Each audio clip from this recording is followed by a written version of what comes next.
Et salut à toi, chef d'entreprise. Bienvenue sur le podcast Parlons Business, le podcast qui parle de stratégie d'entreprise et de web marketing pour développer tes ventes sur Internet, que tu sois en train de créer ta boîte ou que tu sois au contraire déjà en place dans un magasin, que tu sois consultant, que tu sois agriculteur ou que tu développes une nouvelle marque de cosmétiques ou que sais-je encore. Aujourd'hui, justement, je suis avec Alexiane. Salut Bonjour Alexiane. à tous. Eh bien, donc voilà, tu es une experte en communication sur YouTube.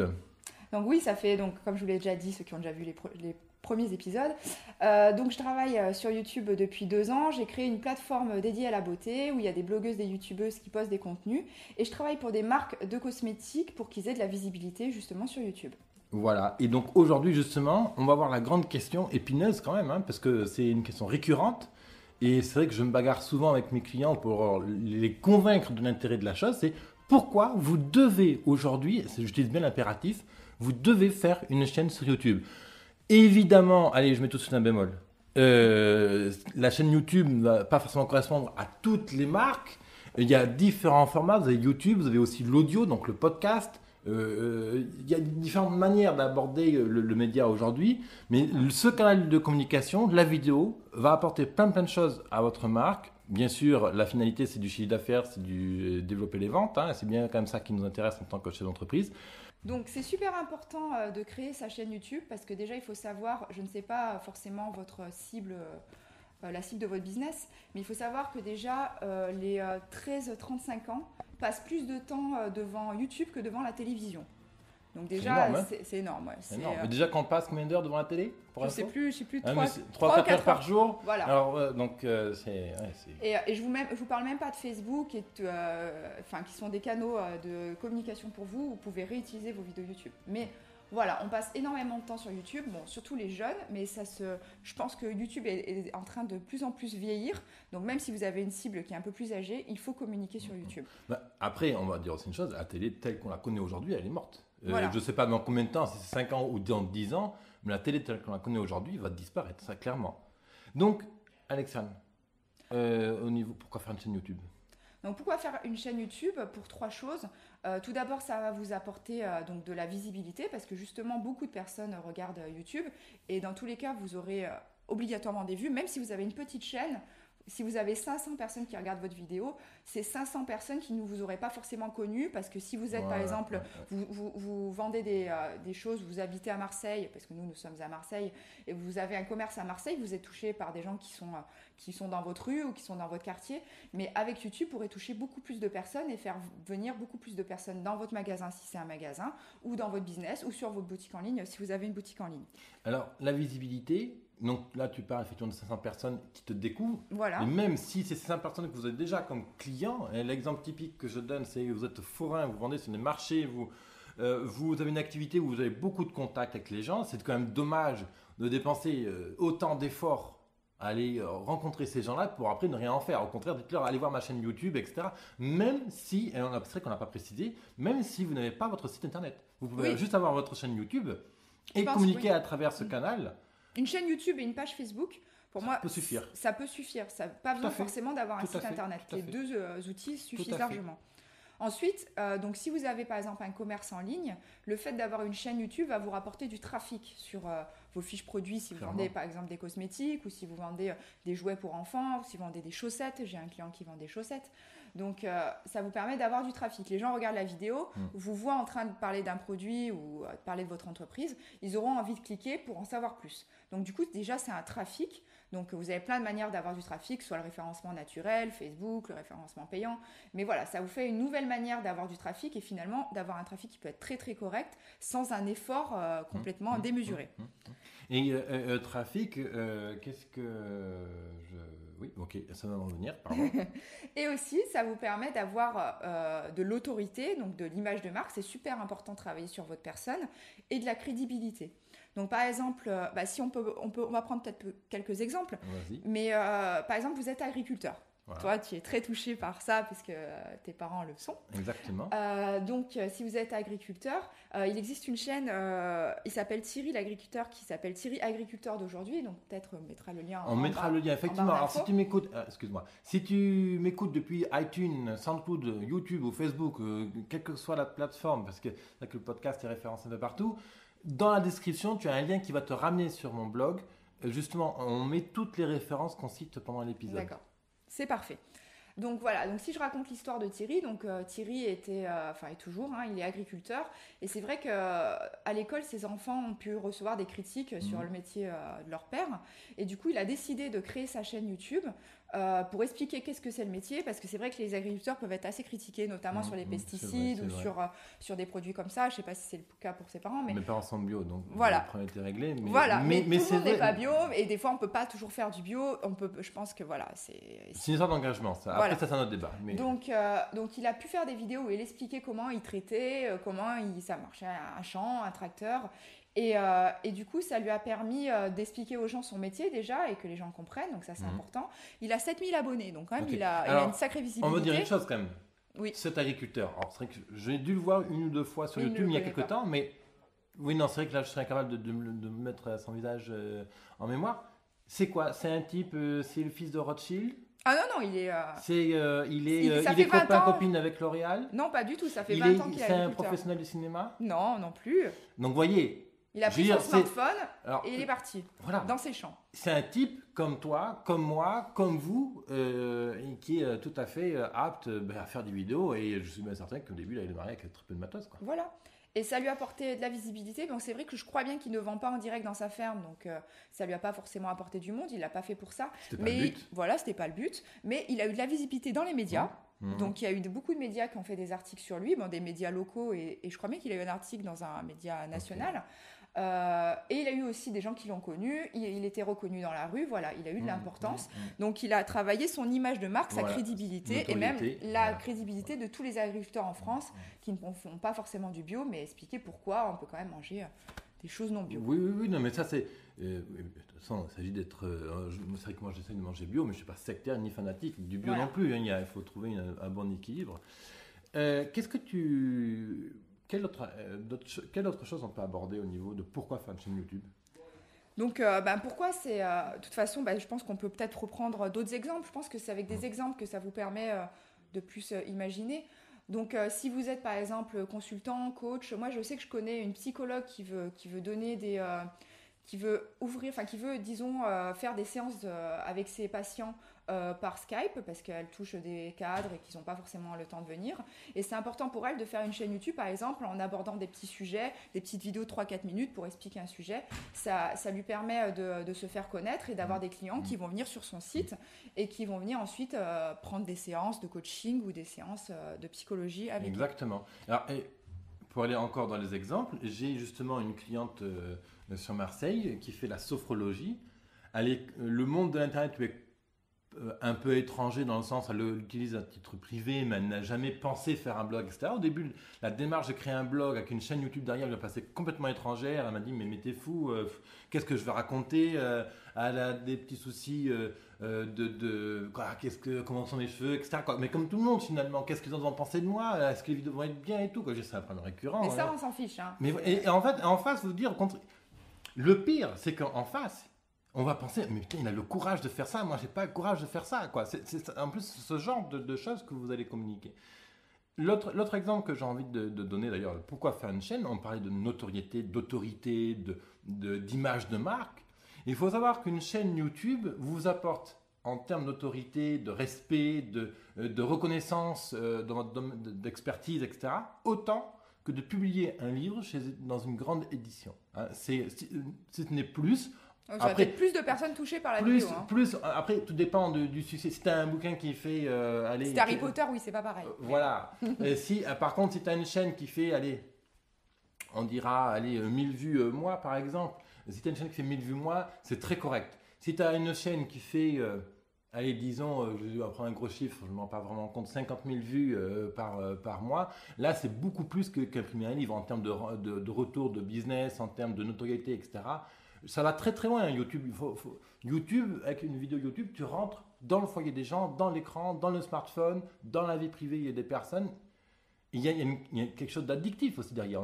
C'est vrai que c'est un sujet qu'on n'a pas encore abordé, mais la vidéo YouTube, quand elle est faite régulièrement, c'est pas pour rien que je publie un podcast régulièrement, justement. C'est que, déjà, moi, je prends beaucoup de plaisir à le faire. C'est une réalité. Et c'est vrai qu'il y a une récurrence. En face, on a une audience qui nous attend, qui attend le prochain épisode. C'est comme vous avec votre série. Alors, c'est que je ne regarde pas la télé, alors je ne connais pas les séries du moment. Vous attendez le prochain épisode avec impatience. C'est la même chose pour vos clients, en fait. Et si je peux prendre un exemple aussi, par exemple, si vous vendez des produits sur Internet ou non, hein, on parle d'un de tes clients, enfin non, d'une personne que tu as interviewée qui s'appelle La Bonne Épicerie à Marseille, qui est une épicerie. Bon, si on peut en parler 2 minutes. Donc lui, il vend quoi? Alors, La Bonne Épicerie, typiquement, ils sont sur Marseille, boulevard Notre-Dame par là-haut. Donc, c'est une épicerie fine, haut de gamme, je ne qualifie pas haut de gamme, mais de qualité clairement. Tous les jours, ils font déguster un nouveau produit à leur clientèle. Ils ont le bagou commercial. Donc, typiquement, ils font une vidéo de 2 minutes ou plus. Après, tout dépend de ce qu'ils cherchent à faire. Et ils présentent un produit et ils expliquent comment l'utiliser, d'où est-ce qu'il vient, son histoire. Est-ce que le cochon, il y avait 5 pattes ou 4 pattes? Bref, quoi, voilà, les trucs un peu bizarres. Oui. Et par exemple, un truc qu'ils font très bien sur leur... non, pour le coup, pas sur YouTube, mais sur Facebook, ils mettent des photos des agriculteurs. Voilà, ils pourraient très bien l'interviewer, les agriculteurs, ça coûte. Ils ont la photo, ils peuvent faire une mini vidéo. Ils vont les voir en plus, ils vont chercher leurs produits de là-bas. Donc, vous voyez, il y a plein de choses sur lesquelles vous pouvez parler. Et puis une vidéo, ça va vraiment, outre le fait qu'elle est sur YouTube, et que vous aurez une nouvelle, audience, vous pouvez aussi vous en servir pour vos clients. Donc, je ne sais pas s'il a peut-être qu'il n'a pas forcément les mails ou il a une page Facebook, peut-être pas. Il a une page Facebook. Voilà, il a une page Facebook. Cette vidéo, vous pouvez l'utiliser sur votre page Facebook déjà pour animer votre page Facebook. Exactement. Donc, vous savez que si vous avez une page Facebook, il faut au moins créer 1 ou 2 contenus par jour. Hein, sinon, Facebook ne vous donne plus d'importance et vous n'êtes pas vu par tous vos fans. Donc, c'est important d'avoir du nouveau contenu à publier. Ouais. Et le fait d'avoir des vidéos, ça vous permet d'avoir du nouveau contenu à publier. Un contenu qui est affectif. Les gens vous voient, ils sont touchés par ça. Ils ont envie... disons que quand on connaît quelqu'un, à force de voir quelqu'un sur YouTube ou dans les podcasts, tu vois, à force de te voir, d'écouter un podcast, quand tu m'as ajouté sur LinkedIn, j'ai eu envie de te rencontrer et qu'on se connaisse. Ben, c'est pareil avec un commerce de proximité. Si vous avez une épicerie, voilà, mais même plus. Si vous avez une épicerie et que tous les jours les gens regardent vos vidéos, tous les jours ou toutes les semaines, regardent les vidéos de vos produits, que vous expliquez, vous passez du temps, après ils auront envie de venir chez vous. C'est normal. Déjà, ils auront envie de vous connaître. Et on va aller plus loin là-dedans. On va même parler de ce qu'on appelle la récurrence. Qu'est-ce qui fait qu'un restaurant tourne ou qu'il ne tourne pas? On ne parle pas de la restauration éphémère, etc. Mais vraiment, c'est le fait qu'un client revienne chez vous. Quand vous êtes une épicerie, il faut que le type revienne acheter ses tomates chez vous et pas chez les autres corneaux à côté, au Monoprix ou je ne sais pas trop qui. Donc ça leur fait rappeler que vous existez. Voilà. Et sur quel facteur à portée de main, en termes de budget, en termes de temps, en termes d'effort mental, d'énergie et tout ce que vous voulez, accessible, vous avez vraiment accessible, mais justement Internet c'est quelque chose que vous pouvez faire. Monoprix, c'est Monoprix votre concurrent. Si votre concurrent s'appelle Accenture, je sais pas, qu'est-ce que sont tes concurrents sur YouTube, un gros cabinet de publicité, Publicis par exemple à Paris, je sais pas si ce sont tes concurrents, voilà. mais ils ne peuvent pas se battre sur ces créneaux-là. Ils n'ont pas les outils. Ils ne peuvent pas. La preuve en est, c'est que, moi, je vais vous expliquer un peu mon expérience. Donc moi, je travaille. J'ai un de mes clients, c'est L'Oréal Paris, donc comme je suis dans la cosmétique, c'est quand même le leader mondial de la cosmétique. Donc on parle de milliards de chiffres d'affaires. Voilà. Et ils font quand même appel à moi parce que c'est un énorme paquebot et ils n'ont pas les moyens internes pour réaliser ce que je réalise pour eux, pour travailler avec des c'est difficile à croire. Hein. Ouais, c'est difficile à croire. Et justement, c'est d'accord, on peut en parler. Tu m'as raconté une expérience que tu avais envoyé une vidéo, ils disaient ah oui mais non on veut ça, ils disaient mais pourquoi, et toi tu leur demandais mais pourquoi vous ne rééditez pas vous-même la vidéo, et ils t'ont répondu non, on n'a pas les outils pour le faire, on n'a pas les ordinateurs pour le faire. Et on parle d'une société qui a des milliards de cash dispo, et donc si vous voulez franchement avoir une équipe à la mode de start-up pour monter leur vidéo compagnie, ça va coûter certainement moins cher, et en plus de ça, ils seraient beaucoup plus pertinents au niveau du conseil, puisqu'ils sont censés connaître leurs produits. Mais ils sont tellement énormes qu'ils ne peuvent pas. Voilà, vous êtes petit, donc vous êtes agile. Voilà, les grands groupes qui sont peut-être vos concurrents, l'épicerie, concrètement, son concurrent, ça peut être Monoprix. Mais ils ont un Monoprix à 50 mètres. Hein. Voilà, donc bon, ça peut être un concurrent. Les gens, quand ils vont à Monoprix, ils font aussi leurs courses d'épicerie. Mais voilà, le fait d'être petit, ça vous permet d'aller beaucoup plus loin. d'être très agile, de faire rapidement des contenus, alors que les marques, il faut qu'ils fassent valider par 10 personnes, qu'il y ait une équipe de tournage, voilà. Peut-être que ça ne sera pas tout à fait la même qualité, mais en tout cas, vous toucherez des gens avant eux. Voilà, alors, on peut même aussi compléter dans le sens que au niveau de l'agilité, au niveau de l'enregistrement de cet épisode, qu'est-ce que ça nous a coûté? Ça nous a coûté hier un mail, un coup de téléphone pour caler l'horaire et puis 2-3 mots-clés qu'on voulait travailler pour qu'on ait le temps d'y réfléchir. On enregistre ce matin, on va publier, alors je ne publierai pas aujourd'hui même la vidéo évidemment, mais voilà, ça nous a coûté quoi? 1 heure? Voilà, c'est rien en termes de temps, c'est pas grand-chose. Et donc alors aujourd'hui peut-être que toi, tu te dis, en même temps, moi j'ai mon épicerie, mon collègue, t'es gentil, mais là je dois les fournisseurs aller chercher, alors que je dois livrer mes clients, où est-ce que je trouve 1 heure? Alors c'est vrai qu'aujourd'hui tu n'as pas forcément le temps, l'énergie, mais il faut commencer petit. Commence juste par faire, je pense que c'est un conseil intéressant, une vidéo par semaine de 2 minutes, admettons. On n'est pas juste commencer gros. En fait, pour l'épicerie, il a sûrement plein de clients qui lui posent des questions. Déjà, faire en sorte qu'une personne à côté de toi te filme en train de répondre à une question. Cette question, elle est posée plusieurs fois dans la journée peut-être, ou plusieurs fois par semaine. Juste filme-la et la mets à disposition des internautes. Voilà. C'est tout simple, on peut commencer comme ça. Et pourquoi prendre une question qu'on te pose souvent? C'est pas juste parce que tu as la marre de répondre, non. C'est simplement parce que c'est une question à laquelle ton audience va s'identifier. Ah oui, c'est vrai, moi aussi je vais mettre cette question. Pourquoi les tomates sont rouges? Ah, c'est vrai, pourquoi les tomates sont rouges? Donc, admettons que tous tes clients se posent la question, eh bien, raconte l'histoire.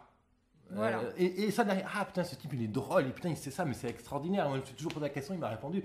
Et là, en termes émotionnels, affectifs, il se crée un lien qui sera 100 fois plus fort que n'importe quelle pub dans un magazine, 100 fois plus forte qu'une pub sur un gros panneau publicitaire 4x3, ou je sais pas, alors pire, les flyers sur les bagnoles, compagnie, ça ne sert plus à rien, ça ne marche plus tout ça.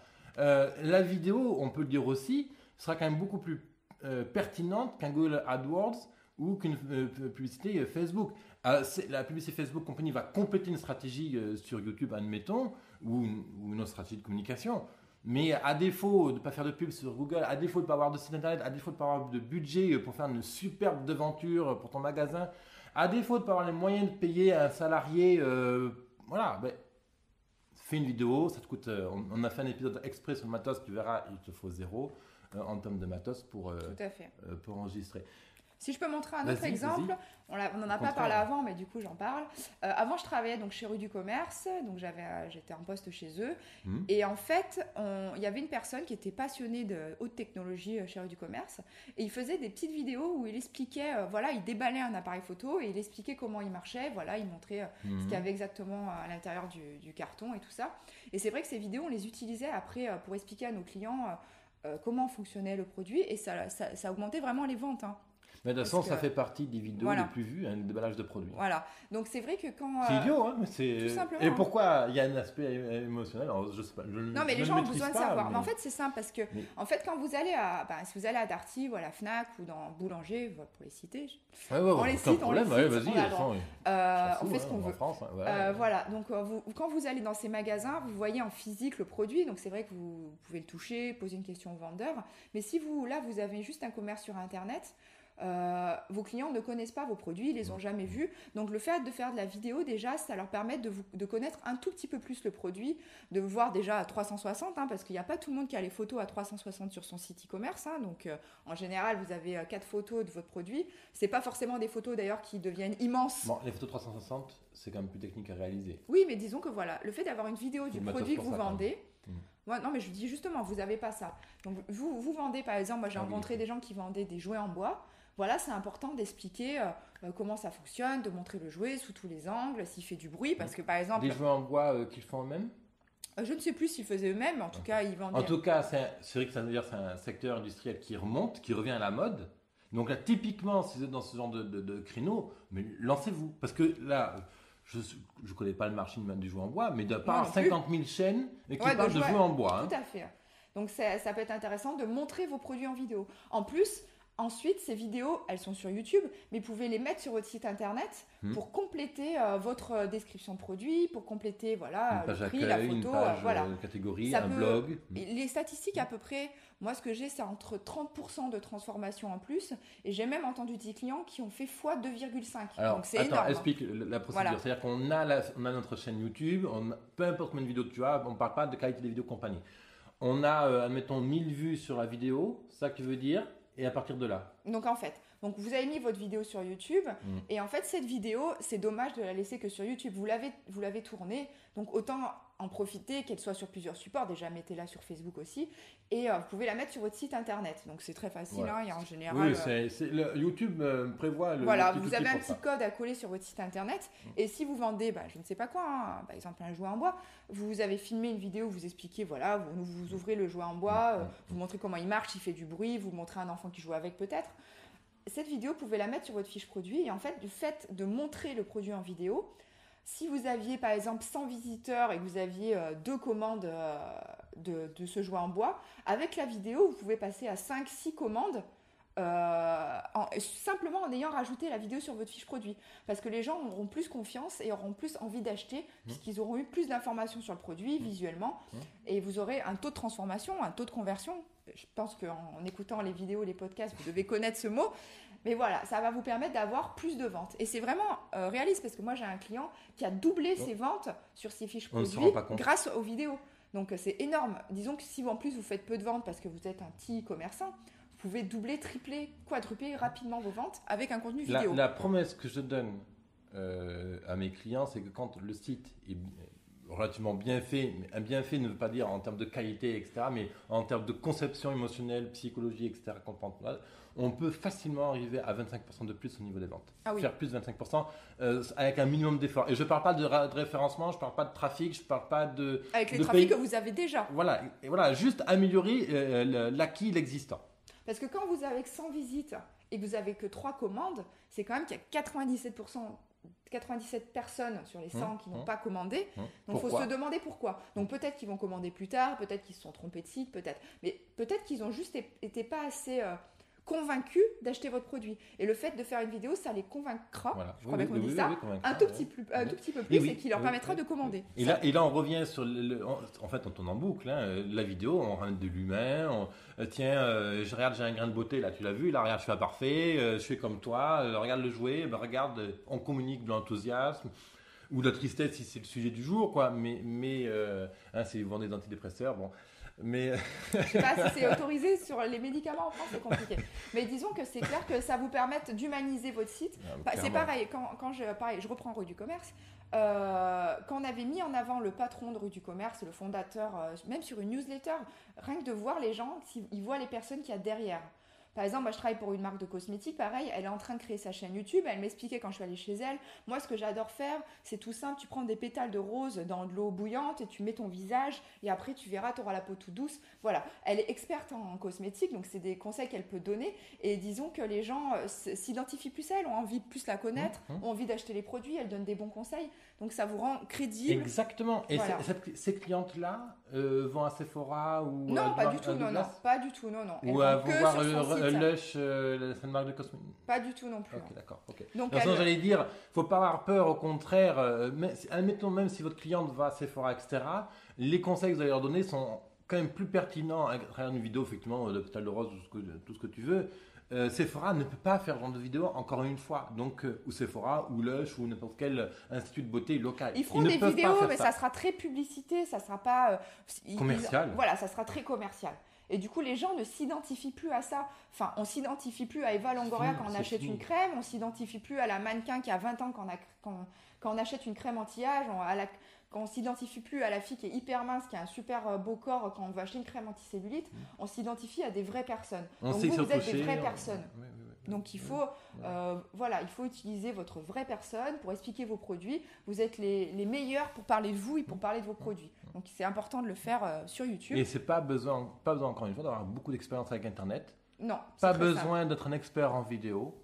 Pas besoin d'être un expert je sais pas moi, en storytelling ou en pitch, en oral. Tu vois, moi, je me trimballe un problème au niveau des locutions que je travaille en ce moment avec une coach, mais voilà, ça ne m'empêche pas de faire des vidéos. Je sais que des fois, quand je réécoute, David, tu devais articuler, mais c'est pas grave, on publie.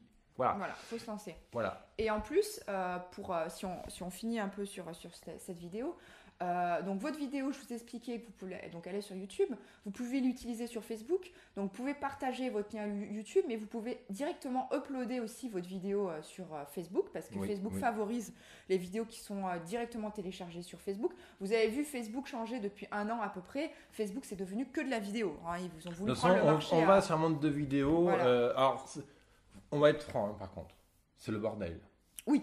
Parce qu'il faut uploader chez YouTube, uploader chez le confrère, chez le consoeur, chez le petit frère, machin. Mais une fois que vous avez l'habitude, ça va. C'est pas très long. Enfin, pour uploader une vidéo sur YouTube, ça met une minute. Si c'est vrai qu'on devait trouver un frein, une limite à une stratégie YouTube, du moins de blogging, c'est quand même du blogging, alors vlog, on appelle ça comme on en veut, mais c'est cette régularité et l'énergie qu'il faut pour faire... On va pas se mentir. En fait, le problème, le frein, il est là. C'est pas tu te demandes, mais pourquoi, qu'est-ce que je raconte et compagnie. On te l'a dit, tu as une expertise, c'est de ça dont il faut que tu causes sur tes vidéos, tes podcasts, etc. Si tu n'es pas à l'aise avec d'ailleurs les vidéos, on n'en a pas parlé, mais tu peux faire que de l'audio si tu veux aussi. C'est aussi un format très intimiste et qui marche très bien. Et tu vois, moi, j'ai démarré en 2014 avec juste de l'audio et j'ai construit mon audience avec ça. Attends, une seconde. Oui, ce que je voulais dire, voilà, c'est pas toujours simple. C'est vrai qu'il faut enregistrer la vidéo, la mettre sur le téléphone, il y a des ratés, il faut uploader sur YouTube, il faut aussi après uploader sur Facebook. Mais ça, en fait, c'est des routines. Une fois que tu as expérimenté 1 fois, 2 fois, 5 fois et que tu le répètes 10 fois, et à un moment donné, ok, ben là, ça glisse tout seul, quoi. Voilà, c'est comme aujourd'hui, si tu es un expert, aller en cosmétique. Ah, tiens, tel pot, tel truc, tel machin, alors il faut tel produit, tel truc. Voilà, c'est devenu des automatismes après. Donc, il ne faut pas avoir peur de se rater au début. C'est une routine que tu vas te développer. Ça va venir sur le champ, quoi. Voilà. Donc, une fois que tu as tourné ta vidéo YouTube, donc tu l'as mis aussi, tu l'as partagée sur Facebook ou sur plein d'autres réseaux, sur Twitter, sur ton site. Mais aussi, ce que tu peux faire, en fait, c'est t'en servir comme publicité. C'est-à-dire que sur YouTube, tu as, avant les vidéos, je ne sais pas si tu as déjà vu, tu as une petite publicité qui dure dans les 25 secondes. Et tu as aussi des vidéos qui sont suggérées sur le côté. Et en fait, tu peux payer pour 5... J'ai fait un test. Pour 50 €, tu peux avoir 2500, 3000, jusqu'à 4000 vues. Donc, c'est le prix, je trouve. Non, pas dans tous les domaines non plus. Dans les domaines pas trop compétitifs. Moi, c'était hyper compétitif parce que moi, c'était avec des vidéos cosmétiques. Donc, quand même, c'est un milieu qui est assez en compétition sur YouTube. Mais voilà, tu peux avoir déjà des vues pour pas grand-chose. Pour moi, c'est moins cher que Facebook, c'est moins cher que l'AdWords. C'est génial, Alexiane. Exactement. On t'a mis, on t'a mis en appétit. Mais pour garder une cohérence dans les épisodes, Alexandre, c'est génial tout ce qu'on enregistre. On va conclure là aujourd'hui, parce qu'aujourd'hui le thème c'était pourquoi tu dois, toi, chef d'entreprise, être sur YouTube. C'est vraiment l'impératif. Je crois que tu es d'accord avec ça. Oui, tout à fait. Je te remercie de m'écouter, chef d'entreprise. Tu peux me retrouver sur iTunes, SoundCloud tu me retrouver, je suis con, tu m'écoutes déjà d'une de ces plateformes. Mais déjà, ce que je veux te dire, en fait, si tu aimes mon travail et si tu aimes bien la voix d'Alexandre et ses cheveux, etc., L'Oréal et tout, eh bien, tu peux t'abonner à la chaîne. Et puis, comme ça, tu ne rateras pas le prochain épisode où on te parlera donc comment faire la promo de sa chaîne YouTube. Voilà, tout à fait. Voilà. Allez, à très bientôt. Merci à toi. Bye bye. Au revoir, ciao.